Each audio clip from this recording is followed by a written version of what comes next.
రండి, గత వారం ఒక వాక్యాన్ని మనం చెప్పుకున్నాం. ముగించుకున్న కాడి నుండి మనము మరలా కంటిన్యూ చేయడానికి ప్రయత్నం చేద్దాం.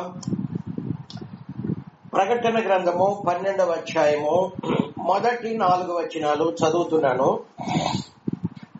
ప్రకటన గ్రంథము 12వ అధ్యాయము మొదటి 4 వచనాలు. అప్పుడు పరలోకమందు ఒక గొప్ప సూచన కనపడెను. అదేదనగా సూర్యుని ధరించుకున్న ఒక స్త్రీ, ఆమె పాదాల క్రింద చంద్రుడును, శిరస్సు మీద 12 నక్షత్రములు కిరీటము నుండిను.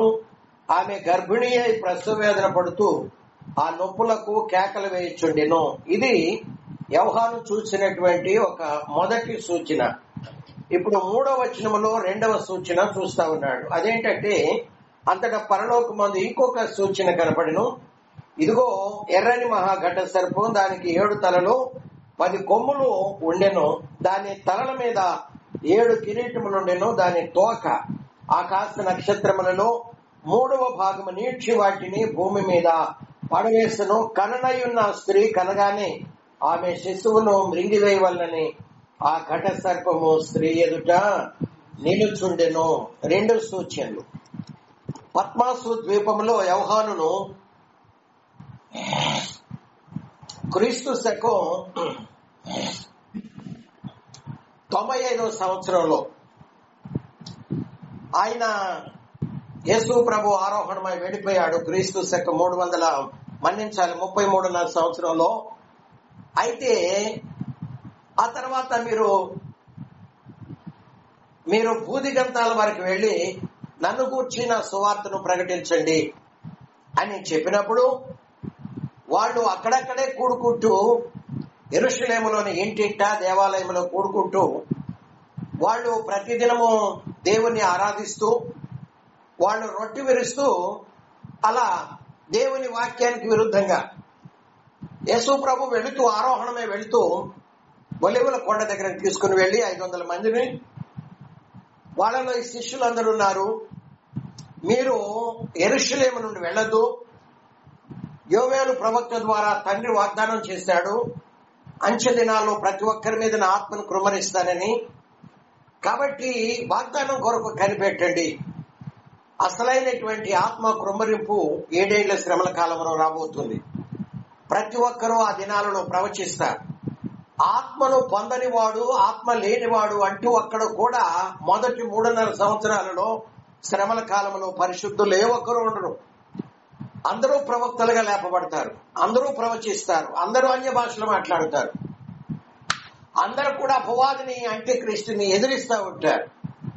అంతటి శక్తి యోవేలు ప్రవక్త ద్వారా దేవుడు వాగ్దానం చేసినటువంటి ఆ ప్రవచనం జస్ట్ సూక్ష్మంగా మాత్రమే జరిగింది క్రొత్త నిబంధన పెంతెకొస్తు పండుగ రోజు. కానీ అసలు సిసలైనటువంటి ఆ వాగ్దానపు నెరవేర్పు 7 ఏళ్ల శ్రమల కాలంలో మొదటి 3.5 సంవత్సరాలలో 666వ ముద్ర వేయించు పనని ప్రభు కొరకు త్యాగపూరితంగా నిలబడి ఆ పరిశుద్ధులందరి మీద కృమ్మరించబడుతుంది అని బైబిల్ గ్రంథం. అందరి మీద అని మనం యోవేలు గ్రంథంలోను, అలాగే మరి అపోస్తల కార్యం 2వ అధ్యాయము 14వ వచనం నుండి 22వ వచనం వరకు ఆ మధ్యలో వ్రాయబడినటువంటి ఆ మాటలు మనకు తెలియజేస్తా ఉన్నాయి. కాబట్టి ఆరోహణమై వెళుతూ ఆయన ఈ వాగ్దానం కొరకు కనిపెట్టండి. అయితే మీరు యెరూషలేములోనే నిలిచి ఉండక, మీరు యూదయ సమరయ యెరూషలేములో భూదిగంతాల వరకు మీరు చెదిరిపోయి నన్ను గూర్చి, నా శిలువ మరణ పునరుద్ధానాలను గూర్చి, నా 2వ రాకడను గూర్చి మీరు ప్రకటించండి ఆయన చెప్పి వెళితే వాళ్ళు అక్కడక్కడే కూడుకుంటూ ఆ పట్టణంలోనే సమయాన్ని వెళ్ళబుచ్చుతుంటే దేవుడు ఆనాటి ఆదిమ సంఘానికి శ్రమను పంపించాడు. శ్రమ ఎందుకు వస్తుంది అంటే, ఆయన మాట వినకుండా తిరుగుబాటు చేయటం ద్వారా మనకు శ్రమ వస్తుంది, కష్టం వస్తుంది, బాధ, నష్టం, ఇవన్నీ కూడా వ్యాధులన్నీ వస్తూ ఉంటాయి. కాబట్టి ఆనాటి సంఘాన్ని చెదరగొట్టడానికి దేవుడు శ్రమను పంపించినప్పుడు వారు అంతా కూడా బూదిగంతాల వరకు చెదిరిపోయారు. మనం అపోస్తుల కార్యం 8వ అధ్యాయంలో చదువుకుంటాం. ఆ మాట చూద్దాం. చెదిరిపోయిన వాళ్ళందరూ కూడా ఏం చేస్తున్నారంట? వాళ్ళు దేవుని వాక్యాన్ని ప్రకటిస్తున్నారు అని మనము చదువుకుంటా ఉన్నాం కదండి. మొదటి వచనంలో అపోస్తుల కార్యం 8వ అధ్యాయం మొదటి ఆ కాలమందు యెరూషలేములోని సంఘానికి గొప్ప హింస కలిగినందున అపోస్తులు తప్ప అందరూ యూదయ సమరయ దేశములందు మొత్తం చెదిరిపోయారు అని బైబిల్ గ్రంథం తెలియచేస్తా ఉంది. దేవుని ప్రణాళిక చెదిరిపోవటం. ఎందుకంటే యేసు యెరూషలేము వరకే, ఆ యూదయ సమరయ వరకే రక్షకుడు అని తెలిస్తే ప్రపంచ ప్రజలందరూ ఏమైపోతారు? నరకానికి పోతారు. యేసు అంటే ఎవరో తెలియకుండా.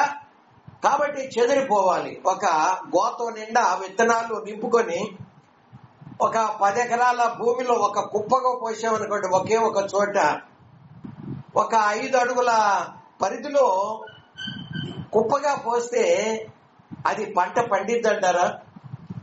రైతు ఏం చేస్తాడు? ఆ గోతంలో ఉన్న విత్తనాలు ఇలా తీసుకొని మొత్తం ఆ పొలం అంతా తిరుగుతూ సంచరిస్తూ వెదజల్లుతూ ఉంటాడు. అది పంట విస్తారంగా వస్తుంది కదా. అది దేవుని ప్రణాళిక.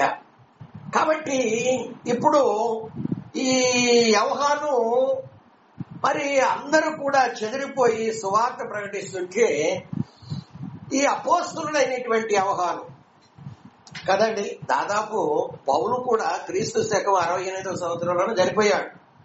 అందరికంటే చివరిని మిగిలింది 11 మంది అపోస్తులు చనిపోయారు. కానీ యోహాను మాత్రమే మిగిలి ఉన్నాడు. ఒక వినికిడి ఏంటి అంటే యోహాను ఈ రోజు వరకు చనిపోలేదు, ఆయన ఎక్కడో హిమాలయ పర్వతాల్లో ఉన్నాడు అనేది ఒక థాట్. అది ఎంతవరకు బైబిల్లో ఆధారం లేనిది ఏది మనం నమ్మటం. ఎందుకంటే యేసు ప్రభు యోహాను సువార్త 20వ అధ్యాయంలో పేతురు అడుగుతున్నాడు యోహానుకి వచ్చి, అయితే నేను వచ్చే వరకు అతడు నిలిచి ఉండటం, జీవించి ఉండటం నాకు ఇష్టమైతే అది నీకేంటి అంటాడు. కాబట్టి అవునని గాని కాదని గాని ఆయన బ్రతికి ఉన్నాడని బ్రతికి లేడని మనం చెప్పగలం. దాన్ని తెలుసుకోవటం మనకంత ప్రాముఖ్యం కాదు. క్రీస్తు శకం ఆయన సువార్త ప్రకటిస్తుంటే రోమా చక్రవర్తి ఏం చేశాడంటే, సువార్త ప్రకటించొద్దు, యేసుని ప్రకటించొద్దు అన్నా కొద్దీ అతను ఎక్కువగా ప్రకటిస్తుంటే అతన్ని తీసుకుని వెళ్లి యోహానుని కాలే ఆ నూనె గానుగలో వేశారు. గుండెగలో చల్లటి నీళ్లలో తిరిగినట్టు తిరుగుతుంటే ఏందో పెద్ద మాంత్రికుడు లాగున్నాడు అని చెప్పేసి వీని తీసుకుని వెళ్లి మధ్యధరా సముద్రం మధ్యలో పద్మాసు అనే ద్వీపం ఒకటి ఉంది, అండమాన్ ద్వీపం లాగానే, అటువంటి ద్వీపం మధ్యలో అక్కడ వేయండి అన్నాడు. ఆదివారం ప్రభు దినమందు ప్రార్థన చేసుకుంటూ ఉంటే ఆత్మలో పరవశుడయ్యాడు. దేవుడు అతన్ని పరలోకానికి తీసుకొని వెళ్లి పరలోకములో ఉన్నవన్నీ కూడా చూపిస్తున్నాడు. పరలోకము నుండి భూలోకానికి జరగబోయే సంఘటనలన్నీ కూడా చూపిస్తూ ఉంటే ఒకప్పుడు కొన్ని జంతువులు ఉండేవి, కానీ ఇప్పుడు లేవు. కానీ యోహాను చూచాడు. యోహానికి దేవుడు ఏం చేశాడు అంటే ఆ జంతువులన్నిటినీ చూపించినట్లు మనము చూస్తూ ఉంటూ ఉన్నాం. కాబట్టి 12వ అధ్యాయము మనం 3-4 వచనాలు ప్రకటన గ్రంథంలో చదువుకున్నప్పుడు యోహాను కంటికి ఏ జంతువు కనపడింది? ఎర్రని మహాఘట సర్పము అనేది కనపడింది కదండి. ఎర్రని మహాఘట సర్పం కంటపడింది. దానికి ఎన్ని తలలు? 7 తలలు 10 కొమ్ములు ఉన్నట్లు యోహాను చూసినట్లు మనము చదువుకుంటా ఉన్నాం. ఇంగ్లీష్ లో దీనికి ఏమంటారు అంటే డ్రాగన్ అంటారు కదండి. డ్రాగన్ అని అంటారు. జనరల్ గా సర్పం అంటే సర్పాన్ని కనపడగానే ఏమంటావు దాన్ని? పాము కదండి అనుకుంటాం. కానీ అన్నిటికంటే పెద్దది లోకంలో ఏముందని చెప్పుకున్నాం గత వారం, అనకొండ లేక కొండ చిలువ. అనకొండ పాముల్లో సర్పజాతులు అన్నిటికంటే ఎక్కువ పెద్దదేంటి? అనకొండ లేక కొండ చిలువ అని మనం గత వారం చెప్పుకున్నాం. అది మనుషులను కూడా ఏం చేయగలిగింది? అది మనుషులను కూడా మృంగే కెపాసిటీ దానికి ఉంది. అంతకంటే కూడా పెద్దవి, అంటే అంత పెద్ద పెద్ద జంతువులు ఒకప్పుడు ఉన్నాయి కదండి. అయితే సర్పజాతిలో హైయెస్ట్ లెవెల్లో ఏముంది? ఈ మహాఘట సర్పాన్ని మనకు కనబడుతుంది. మనం చదువుకున్నాం ఇప్పుడు ప్రకటన గ్రంథంలో. సర్పజాతిలో, పాము జాతుల్లో అన్నిటికంటే హైయెస్ట్ లెవెల్లో ఏది ఉంది చెప్పండి? ఈ యొక్క మహాఘట సర్పం. ఈ ఘట సర్పం యొక్క క్యారెక్టర్స్ లేక గుణాల గురించి యోబు తన గ్రంథంలో వ్రాస్తూ ఉన్నట్లు మనము చూస్తా ఉన్నాం. సాధ్యమైతే దాని క్యారెక్టర్స్ ఏంటి, దాని గుణాలు ఏంటి, ఈరోజు మనము చూడటానికి మనం ప్రయత్నం చేద్దాం. గత వారం ఏం చెప్పుకున్నామో ఆ మాటలు నేను కొంచెం పైన మీ జ్ఞాపకం చేసుకొని మరి ముందుకు సాగిపోవాలని ఆకాంక్షిస్తున్నాను. కొద్ది నిమిషాలు ప్రార్థనా పూర్వకం ఉండాలి. గతంలో ఏదైనా తోటలో సాతాను ఎలా వచ్చాడు? మామూలు సర్పరూపంలో వచ్చాడు. అప్పట్లో సర్పం ఒక జంతువు, అది నడిచేది, మాట్లాడేది. అవ్వమ్మతో, తోటి సహ జంతువులతో అది మాట్లాడుతూ ఉండేది. దేవుడు దాన్ని శపించిన తర్వాత అది వికృత రూపంగా మార్చబడి భూమి మీద పొట్టతో ప్రకటన ప్రారంభించింది. అంతకు ముందు నడిచేది, మాట్లాడేది. హలో అవ్వమా, బాగుండవా? మనం గత వారం చదువుకున్నాం. ఆదికాండం 3వ అధ్యాయంలో దేవుడు ఈ యొక్క తోటల్లో వృక్ష ఫలాల్లో దేన్నైనా తినొద్దన్నాడా? అంటే తినండి మీరు దేవతల వలె మారిపోతారు. గాడిదకు దేవుడు ఏమి ఇచ్చాడని చెప్పుకున్నాం? బిలాముతో మాట్లాడటానికి వాక్కునిచ్చాడు. వాక్కుని ఆ కొద్ది నిమిషాలే. కానీ దేవుని చేత ఈ సర్పం శపించబడక ముందు అది మాట్లాడేది, అది నడిచేది. కానీ దాన్ని శపించిన తర్వాత అదేం చేయటం ప్రారంభించింది? పొట్టతో ప్రాకటం ప్రారంభించినట్లు మనము చూస్తా ఉన్నాం.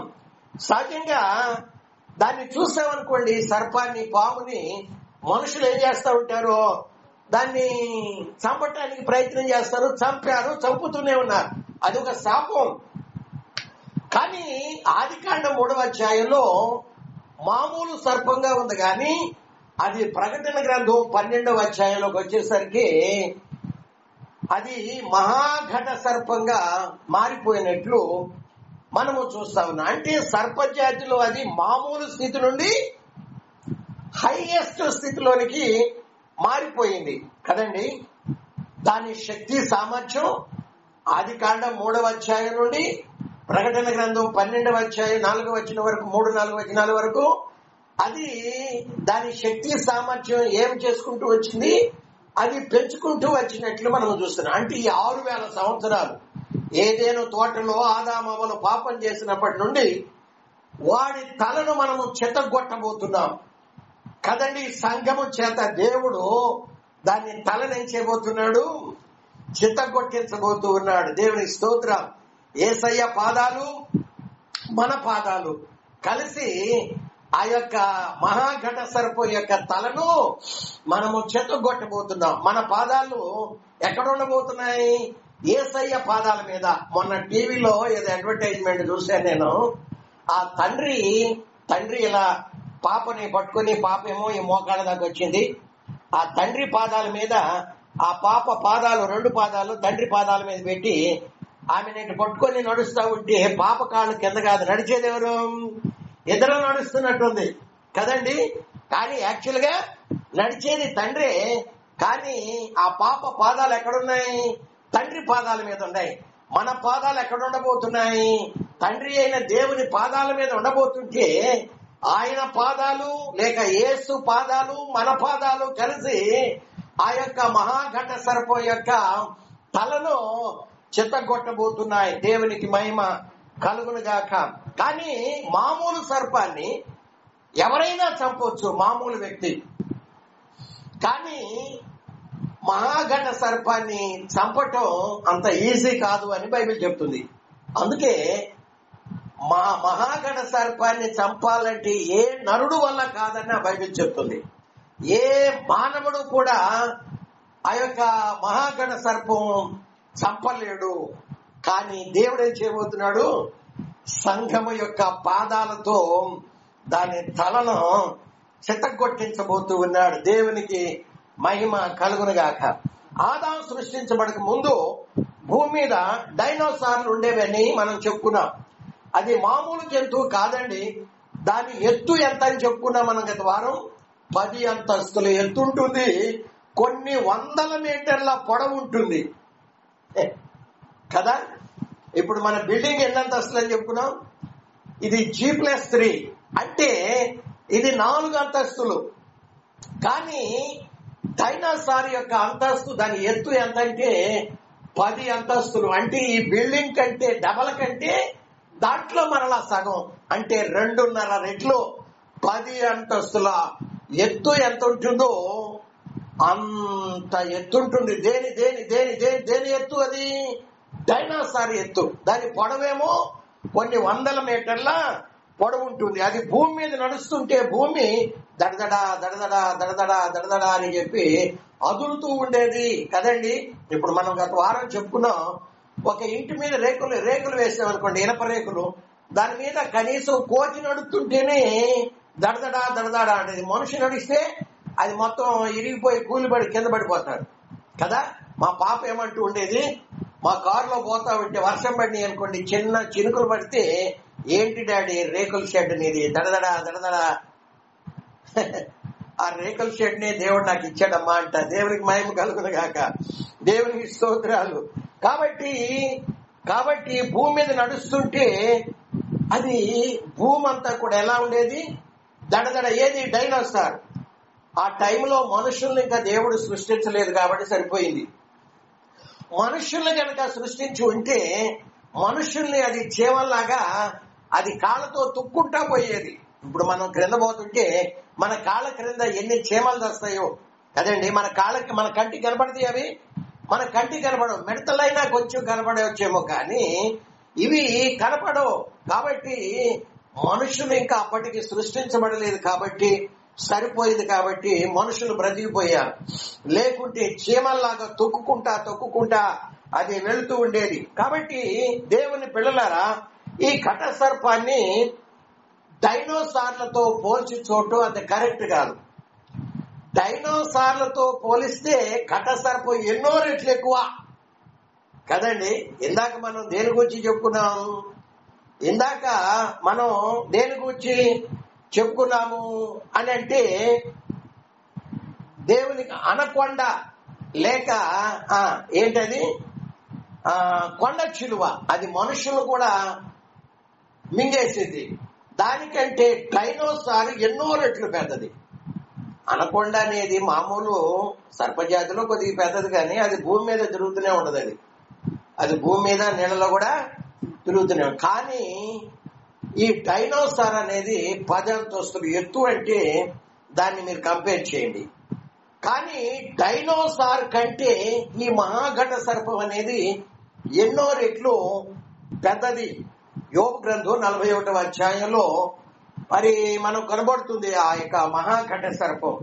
ఓ సందర్భంలో యోబు అన్ని కోల్పోయినప్పుడు యోబు స్నేహితులు ఆయన దగ్గరకు వచ్చేసి, నువ్వేదో పాపం చేసావు, అందుకే నీ బిడ్డలందరూ చచ్చారు, నీ భార్య నిన్ను విడిచిపెట్టిపోయింది, నీ ఆస్తులన్నీ కోల్పోయావు అంటుంటే ఆ సందర్భంలో యోబు ఏమంటున్నాడు అంటే, అయ్యలారా నేనేమి పాపము చేయలేదు, నేను నీతిమంతుడినే, కానీ దేవుడే నన్ను చంపాలని చూస్తున్నాడు అని దేవుని మీద నేరం మోపాలని చూస్తున్నప్పుడు దేవుడు ఆ సందర్భంలో యోబుకు ప్రత్యక్షమై ఏమన్నాడు అంటే, యోబు గ్రంథం 41వ అధ్యాయంలో కొన్ని జంతువులను అక్కడ పోలుస్తున్నాడు.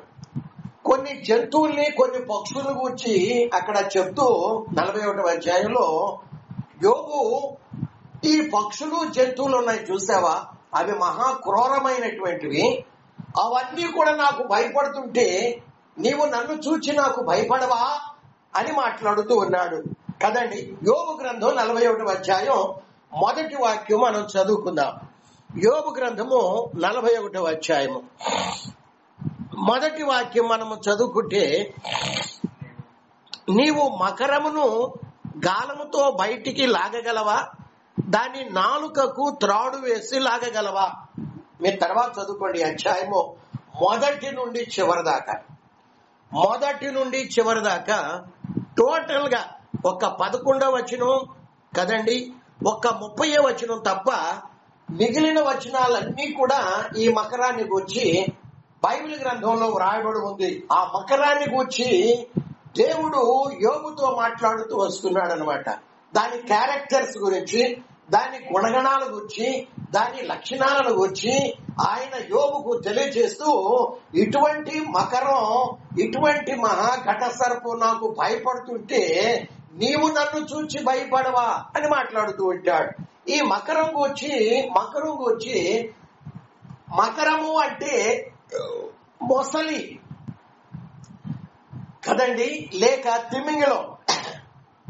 కానీ ఇంగ్లీష్ బైబిల్లోకి వెళ్ళేసరికి తెలుగులో సరైనటువంటి ఆ యొక్క మరి మాట పొందుపరచలేదు. ఆనాటి బ్రాహ్మణులు నెల్లూరు కడప నుండి తీసుకుని వెళ్ళి ఆ యొక్క విలియం క్యారీ అనే ఇంగ్లాండ్ నుండి వచ్చినట్టు భక్తుడు ఆ బైబిల్ ని ట్రాన్స్లేట్ చేసేటప్పుడు ఆ కడప జిల్లా, నెల్లూరు జిల్లా నుండి వెళ్ళినటువంటి ఆ యొక్క బ్రాహ్మణులు సరైనటువంటి మకరము అంటే తెలుగులో నేను చూశాను, గూగుల్లో కొడితే తిమింగళము లేక చెప్పండి, అది మరి మొసలి అని మాత్రమే వ్రాయబడి ఉంది. కానీ దీని ఇంగ్లీష్ బైబిల్లో మనము చూసినట్లయితే లివియాథాన్ అనే మాట వ్రాయబడి ఉంది. కొంతవరకు చాలా బెటర్ ఇది లివియాథాన్ అనే మాట. లివియాథాన్ని గూర్చి నేను దాంట్లో స్టడీ చేశాను. గూగుల్లో చూస్తే అది అగ్నిని పీల్చే తిమింగళం అని వ్రాయబడి ఉంది. ఈ అధ్యాయంలో వ్రాయబడిన దానికి ఆ గూగుల్లో కొట్టి చూసిన దానికి కంపేర్ చేస్తే రెండు దాదాపు చాలా వరకు కలుస్తున్నట్లుంది నాకు. లివియాథాన్ అంటే ఇది ఒక సర్పజాతికి సంబంధించినటువంటి క్రూరమైన డ్రాగన్ అది కదండి. లివియాథాన్ అంటే సర్పజాతికి సంబంధించినటువంటి ఒక క్రూరమైనటువంటి డ్రాగన్. ఇది నీటి మీద నివసించగలిగింది, అంటే సముద్రాల్లో నివసించగలిగింది, సముద్రాల్లో, నదుల్లో. అది నేల మీద కూడా నివసించగలిగింది. ఇది మొసలి కాదండి. ఈ లివియాథాన్ అనేది ఇప్పుడు లేదు, కానీ యోబు తరం వాళ్ళు దాని గురించి తెలుసుకున్నారు కదా. ఎలా తెలుసుకున్నారో అదైతే మనకి తెలియదు, కానీ ఆయన తెలుసుకున్నాడు కాబట్టి అక్కడ తన గ్రంథం 41వ అధ్యాయంలో యోబు పొందుపరుస్తూ ఉన్నట్లు మనము చూస్తూ ఉంటున్నాం. ఈ లివియాథాన్ అనేది ఇప్పుడు లేదు. లివియాథాన్ అనే జంతువు ఇప్పుడు లేదు, కానీ యోబు తరం వారు దాని గురించి ఎలా తెలుసుకున్నారో కానీ తెలుసుకున్నారు. బైబిల్లో ఒక మాట, యేసు ప్రభు తమ్ముడైనటువంటి యాకోబు ఒక మాట అంటాడు. ఏమనంటే, యాకోబు పత్రిక 3వ అధ్యాయము 7వ వచనములో మనము చదువుకుంటే, భూమి మీద ఉన్నటువంటి ఎలాంటి మృగమునైనా, ఎలాంటి పక్షినైనా, సర్పమునైనా, ఏది భూమి మీద సంచరించే మృగం కావచ్చు, పక్షి కావచ్చు, సర్పాలు కావచ్చు, జలచరాలను అంటే సముద్రాల్లో, నదుల్లో మరి సంచరించే పెద్ద పెద్ద జంతువులను కూడా సాధు చేయగలరు, చేశారు కూడా అని యాకోబు తెలియజేస్తా ఉన్నాడు. ఆ మాటను చదువుకుందాం.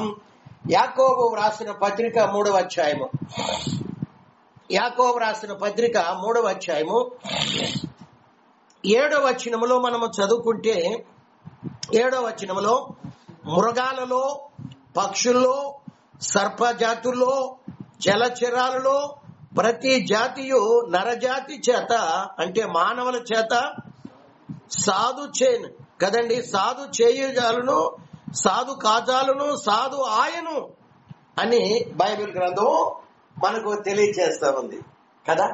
ఆకాశంలో, జలచరాల్లో, భూమి మీద ఎటువంటి జంతువునైనా కానీ, పక్షులనైనా కానీ, మృగాలనైనా కానీ కదా. ఇప్పుడు పెద్ద సింహం ఉంటది, మనం టీవీలో చూస్తా ఉంటాం, చిన్న కర్ర పట్టుకొని అసలు దాన్ని చూస్తుంటేనే గుండె దడదడ అంటది. ఏది అన్నిటికంటే పెద్ద సింహం ఉంటుంది చూసారా, అది ఎంత, దాని తల ఎంత ఉంటది, దాని తల అది నిలబెట్టినట్లయితే మనిషి కంటే డబల్ ఉంటది అనమాట. అది గనక మనిషి మీద ఎట్లా లేచి రెండు కాళ్ళు పెట్టిందనుకోండి, నోరు మొత్తం ఆ సింహం లోపలికి వెళ్ళిపోద్ది. మానవుడి తలంతా కూడా వాటిని కూడా సాధు చేయగలుగుతున్నాడు కదా, అవి కూడా మనుషులకి భయపడుతున్నాయి కదండి. అది కాబట్టి మరి దేవుడు మాట్లాడుతున్నటువంటి ఈ యొక్క లివియాథాన్ డ్రాగన్ ని మనిషి సాధు చేయలేకపోయాడట. అది డ్రాగన్ మహా ఘట సర్పం, అది దాన్ని ఎవరు కూడా సాధు చాలరు అని బైబిల్ గ్రంథం చెప్తుంది. ఉదాహరణకి చూడండి, యోబు గ్రంథం 41వ అధ్యాయము 1వ వచనంలో ఈ మహాఘట సర్పం గూర్చి ఈరోజు కొన్ని విషయాలు మనం తెలుసుకుందాం. కొన్ని విషయాలు ఈ మహాఘట సర్పం గురించి, ఇది సర్పజాతికి చెందినటువంటి హైయెస్ట్ లెవెల్ మహాఘట సర్పం.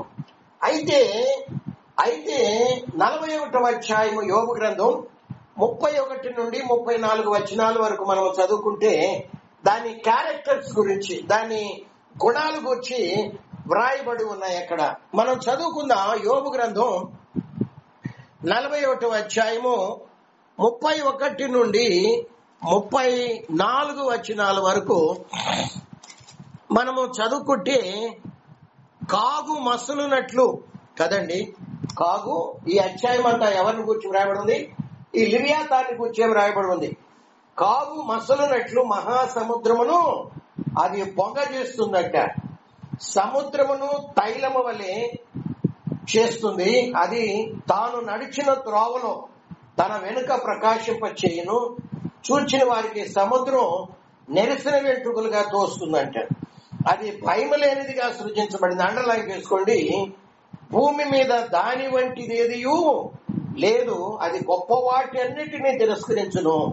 గర్వించిన జంతువులన్నిటికీ అది రాజు అని వ్రాయబడి ఉంది. దేవుడు యోబుతో మాట్లాడుతూ, ఇంతటి భయంకరమైనటువంటి డ్రాగనే నాకు భయపడుతుంటే, యోబు నువ్వు భయపడవా? నాకు భయం లేని మాటలు మాట్లాడుతున్నావు నీ స్నేహితులతో. నేను నిన్ను చంప చూశానా? నేను నిన్ను హింస పెడుతున్నానా అని దేవుడు అతన్ని తిరిగి క్వశ్చన్ వేస్తూ ఉన్నట్లు మనము చూస్తా ఉంటూ ఉన్నాం. దేవునికి మహిమ కలిగిన గాక. దేవునికి స్తోత్రాలు. కానీ సముద్రంలో ఉండే అతి చేప ఒకటి ఉందండి. సముద్రంలో అతి పెద్ద చేప ఒకటి ఉంది. దాన్ని బ్లూ వేల్ అంటారు. బ్లూ వేల్ అనే చేప 40 ఏనుగుల బరువు ఎంత ఉంటుందో బ్లూ వేల్ బరువు అంత ఉంటుందట కదా. అర్థమవుతుందా? 40 ఏనుగుల బరువు ఎంత ఉంటుంది? అసలు ఒక ఏనుగు బరువు గుహలో కూడా చూస్తే అది 10,886 కిలోల నుండి ఆ పైన ఉంటుందట. ఒక ఏనుగు బరువు ఎంత? 10,800, అంటే దాదాపు 11 టన్నులు. ఒక టన్నుకి 1000 కిలోలు, దాదాపు 10,000 కిలో, అంటే 11,000 కిలోల బరువు ఉంటుంది కదండి. ఇంటూ ఒక్క ఏనుగు ఇంటూ అది ఎన్ని ఏనుగుల బరువు ఉంటుంది? బ్లూ వేల్ అనే చేప సముద్రంలో 40 ఏనుగుల బరువు. అంటే ఒక్క బ్లూ వేల్ బరువు 4,35,440 కిలోల బరువు. బా, అంటే 435 టన్నుల బరువు.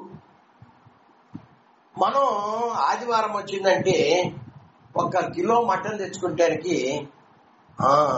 కాళ్ళు చేతులు వణుకుతా ఉంటాయి. అంటే 1 కిలో, 1/4 కిలో, 200 గ్రాములు, 300 గ్రాములు అలా. కానీ ఈ కిలో బరువు ఎంతుంటే 4,34,440 కిలోల బరువు అనేది బ్లూ వేల్ చేప. అది సముద్రంలో చాలా పెద్ద చేప. డైనోసార్ కంటే ఎంతో బరువైనటువంటిది అది. డైనోసార్ కంటే అది 10 అంతస్తులు ఎత్తు బిల్డింగ్ ఉంటుంది, అది ఎత్తులో ఉంటుంది. కానీ దానికంటే ఎంతో పెద్దది ఈ బ్లూ వేల్ అనే చేప వ్రాయబడి ఉన్నట్లు మనం చూస్తున్నాం. అయితే లివియాతాను ఈ బ్లూ వేల్ చేప కంటే ఇంకా పెద్దది కదండి. అర్థమవుతుందా? బ్లూ వేల్ అనే చేప సముద్రంలో సంచరించే ఈ లివియాతాను యొక్క బరువు 570 టన్నుల బరువు అంట. అంటే 5,70,000 కిలోల బరువు ఉంటుంది ఇది సముద్రంలో. ఎంత భయంకరంగా ఉంటుందో కదండి.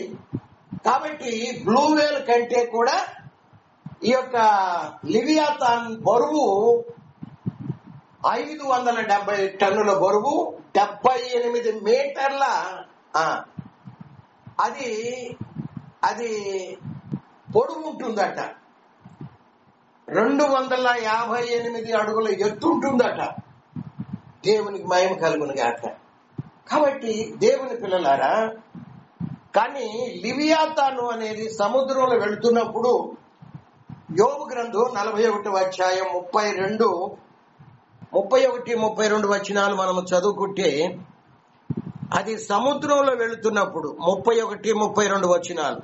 కాగు మసులునట్లు, కాగు అంటే తెలుసు కదా, బిందె అంటే అది బ్రాస్, దీన్ని ఏమంటారు, బిందె లాంటిది కాగు మసులునట్లు, కాగు దాంట్లో నీళ్లు కనుక వేస్తే ఎట్లా మసులుతుంటాయి అంటే, కాగు మసులునట్లు మహాసముద్రమును అది పొంగ చేస్తుంది, సముద్రమును తైలము వలె చేస్తుంది. అది తాను నడిచిన త్రోవలో తన వెనక ప్రకాశింప చేస్తుంది. చూచిన వారికి సముద్రం నెరసిన వెంట్రుకలుగా తోస్తుంది. అది భయము లేని జంతువుగా సృష్టించబడింది. భూమి మీద దాని వంటిదేదియూ లేదు. అది గొప్ప వాటన్నిటినీ తిరస్కరించును. గర్వించిన జంతువులన్నిటికీ అది రాజు అని మనము చదువుకుంటా ఉన్నాం. దేవుని పిల్లలారా, అది ఎంతటి భయంకరమైనటువంటిది. అది పోతూ ఉంటే ఆ మార్గం అంతా కూడా ఎలా ఉంటుందంట, తెల్లగా ఉంటుంది. దాన్ని చూసిన వాళ్ళంతా ఓహో ఇటుకుండా లివియాతాను పోయింది అని చెప్పగలుగుతారట. అది సముద్రాన్నే పొంగ చేస్తుందట. సముద్రాన్ని, అంతటి పెద్ద జీవి అది ఇప్పుడు ఉందో లేదో తెలియదు. అది యోబు కాలంలో ఉన్నట్లు బైబిల్ గ్రంథం తెలియజేస్తుంది. వాస్తవానికి నోవహు జల ప్రళయానికి ముందు ఇంకా కొన్ని జంతువులు ఉండేవి. నోవహు జల ప్రయాణానికి ముందు ఇంకా కొన్ని జంతువులు ఉండేవి, ఇప్పుడు లేవు. కానీ దేవుడు ఆ కాలంలో జల ప్రళయంలో చాలా జంతువుల్ని తీసేశాడు కదండి. చాలా జంతువుల్ని తీసేశాడు. డైనోసార్లు అనేవి మానవుడు పుట్టక ముందే ఉండేవి కదా. డైనోసార్లను గురించి సైన్స్ లో మనం చూస్తాం. అప్పుడప్పుడు కొన్ని ఇక్కడ అడ్వర్టైజ్మెంట్ లో కొన్ని వేస్తా ఉంటారు టెలివిజన్ లో. అవి నడుస్తూ ఉంటే పెద్ద పెద్ద అంతస్తుల బిల్డింగుల కంటే ఎత్తుగా ఉంటాయి. అంత డేంజరస్ అవి. వాటికంటే ఈ యొక్క బ్లూ వేల్ అనేది ఇంకా పెద్దది. బ్లూ వేల్ కంటే లివియాతాన్ అనేది ఇంకా పెద్దది కదండి. ఆమె దేవునికి మహిమ కలుగును గాక. డైనోసార్లు అనేవి మానవుడు పుట్టక ముందే ఉండేవి. మానవుడు పుట్టే సమయానికి దేవుడు ఏం చేశాడు, వాటిని తీసేశాడు. అయితే సముద్రాన్నే పొంగ చేసే మకరం ఇప్పుడు లేదు. అదేమైందో మరి బైబిల్ గ్రంథం తెలియచేయట్లేదు. సైన్స్ ఎంతగా డెవలప్ అయిందంటే ఆకాశం, గ్రహాలు, వీటిని గురించి చాలా విషయాలు తెలుసుకోగలిగాం. కానీ సముద్రం గురించి మనకేం తెలియట్లా కదండి. సముద్రం అడుగు భాగాన్ని ఏముందో, ఏ ఏ జీవులు ఉన్నాయో సముద్రం అడుగు భాగంలో మనకు తెలియదు. అది ఇప్పటికీ మిస్టరీగానే ఉంది. మన సైన్స్ అంతగా ఇంకా డెవలప్ కాలేదని బైబిల్ గ్రంథము మనకు తెలియచేస్తుంది.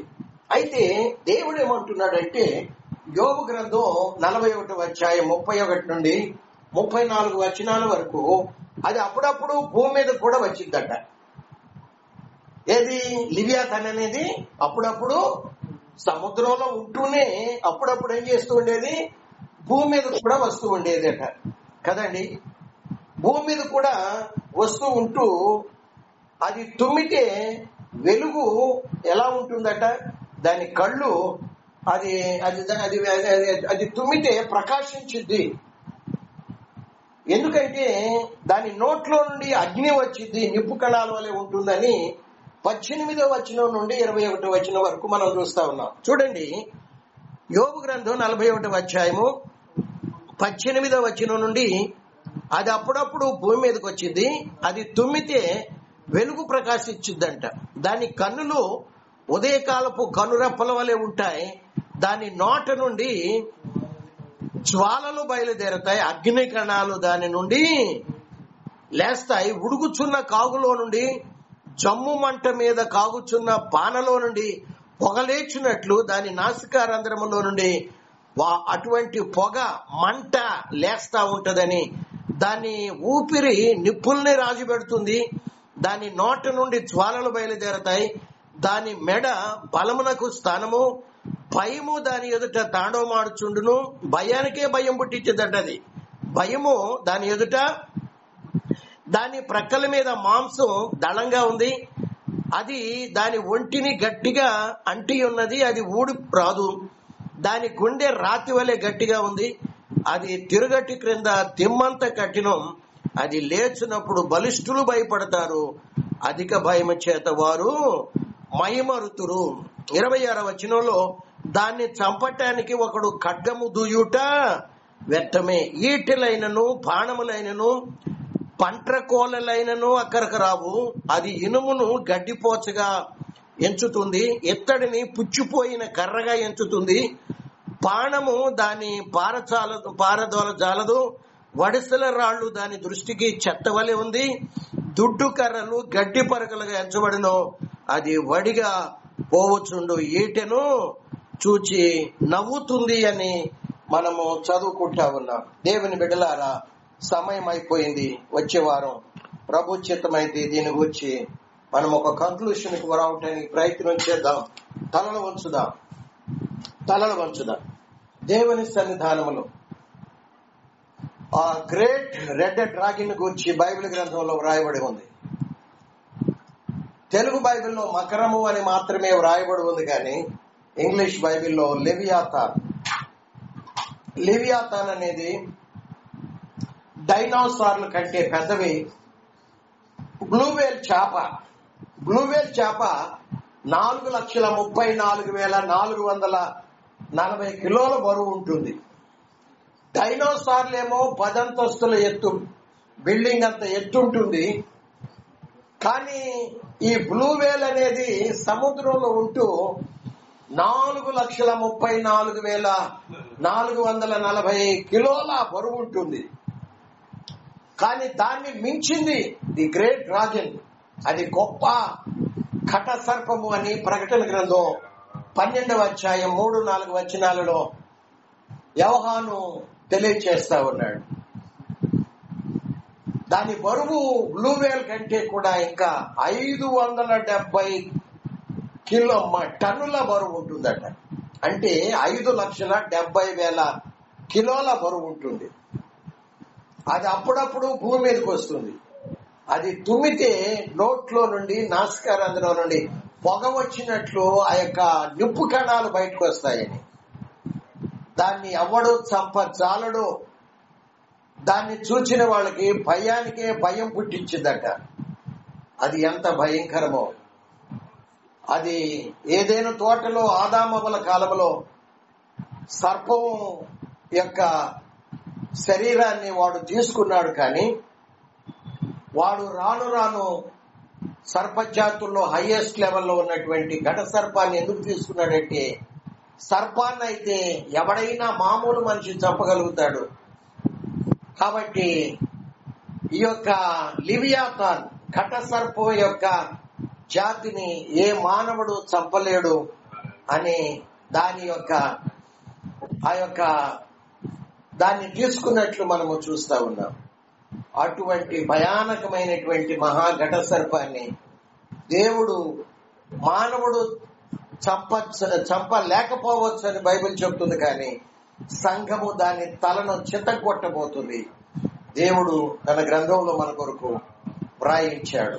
కాబట్టి నిశ్చయముగా ఈ కడవర దినాలలో ఉంటున్నటువంటి మనము దినదినము అది సర్పం నుండి మహాఘట సర్పం వరకు అది అంతకంతకు తన శక్తి సామర్థ్యాలు ఎంత పెంచుకుందో దానిని మనము తల చెత్తగొట్టాలంటే సంఘము కూడా దేవుని యొక్క శక్తి దినదినము అంతకంతకు పెంచుకుంటూ మనము క్రీస్తు వలె ఉండుటకు, క్రీస్తును పోలి, క్రీస్తుని కలిగి, క్రీస్తు శక్తిని పొందుకొని క్రీస్తు వలె మనము క్రీస్తుకు సంపూర్ణంగా సమానంగా ఎదిగినప్పుడు మాత్రమే సంఘము లేక నీవు నేను దాని తలను చెత్తగొట్టగలుగుతామని దేవుని వాక్యం తెలియజేస్తూ ఉండగా మనమందరం కూడా